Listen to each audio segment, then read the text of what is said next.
Hi friends, ಎಲ್ಲರಿಗೂ happy Holi.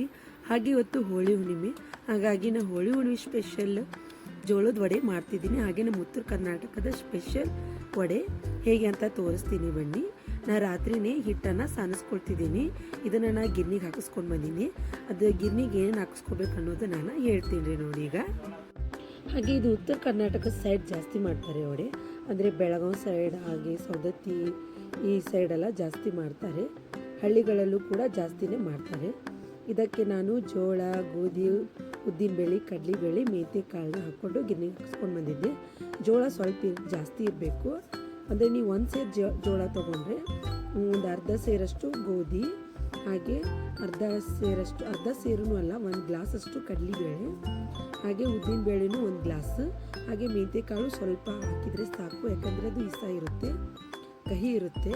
ನಮ್ಮ ಭಾಷೆಯಲ್ಲಿ ಇಸ ಅಂತ ಅಂತೀವಿ, ಹಾಗಾಗಿ ನಾನು ಹೇಳಿದೆ.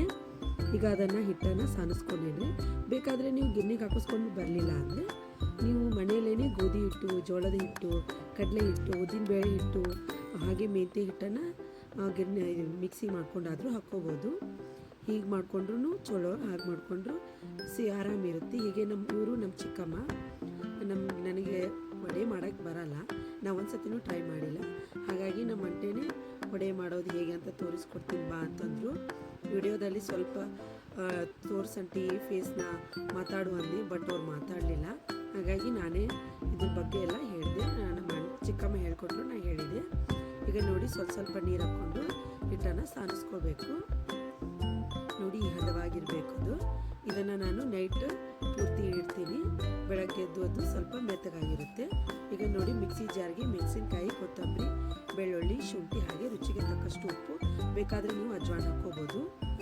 ಹಾಗೆ ಇದನ್ನು ಮಿಕ್ಸಿ ಜಾರ್ಗೆ ಹಾಕ್ಕೊಳ್ತೀನಿ ರೀ. ಪೂರ್ತಿಯಾಗಿ ಸಣ್ಣ ಮಾಡ್ಕೋಬೇಕು.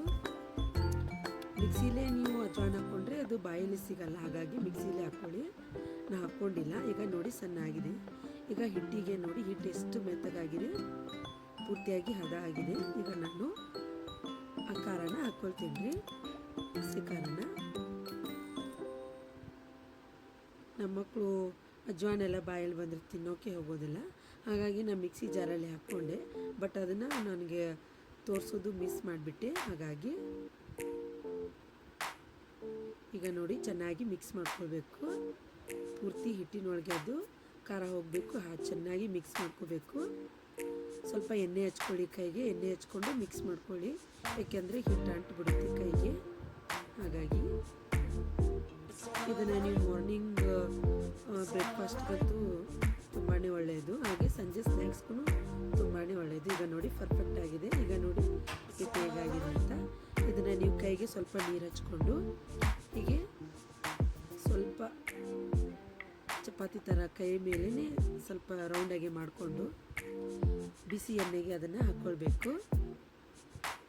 ಹೀಗೆ ನೋಡಿ ಹೀಗೆ ಮಾಡ್ಕೋಬೇಕು.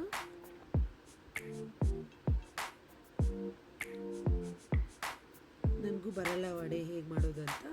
ಈಗ ನಾನು ನಮ್ಮ ಚಿಕ್ಕಮ್ಮರು, ನಮ್ಮ ಅಮ್ಮ ಮಾಡೋದನ್ನು ತೋರಿಸ್ತಿದ್ದಾರೆ. ಇದನ್ನು ನೋಡಿಕೊಂಡು ನಾನು ಮತ್ತೊಮ್ಮೆ ಒಂದ್ಸಲ ಟ್ರೈ ಮಾಡ್ತೀನಿ.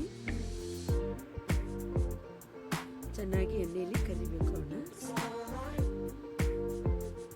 ಇದು ನೋಡಿ ಕೆಂಪಾಗಿ ಕರೆಕ್ಟಾಗಿ ಎಣ್ಣೆಯಲ್ಲಿ ಫ್ರೈ ಆಗಿದೆ ಇದು ಜೋಳದ ವಡೆ ನೋಡಿ. ಈಗ ಇದನ್ನು ನೀವು ಮೊಸರಲ್ಲಿ ಈ ವಡೆನ ತಿನ್ಬೋದು, ತುಂಬಾ ರುಚಿ ಇರುತ್ತೆ. ಹಾಗೆ ಈ ವಿಡಿಯೋ ಇಷ್ಟ ಆಗಿದ್ದಲ್ಲಿ ಪ್ಲೀಸ್ ನಮ್ಮ ಚಾನಲ್ಗೆ ಸಬ್ಸ್ಕ್ರೈಬ್ ಮಾಡಿ, ಸಪೋರ್ಟ್ ಮಾಡಿ. ನೀವು ನಿಮ್ಮ ಮನೆಯಲ್ಲಿ ಈ ಉತ್ತರ ಕರ್ನಾಟಕದ ಜೋಳದ ವಡೆಯನ್ನು ಟ್ರೈ ಮಾಡಿ, ಹೇಗಾಗಿದೆ ಅಂತ ನನಗೆ ಕಮೆಂಟಲ್ಲಿ ತಿಳಿಸಿ. Bye friends.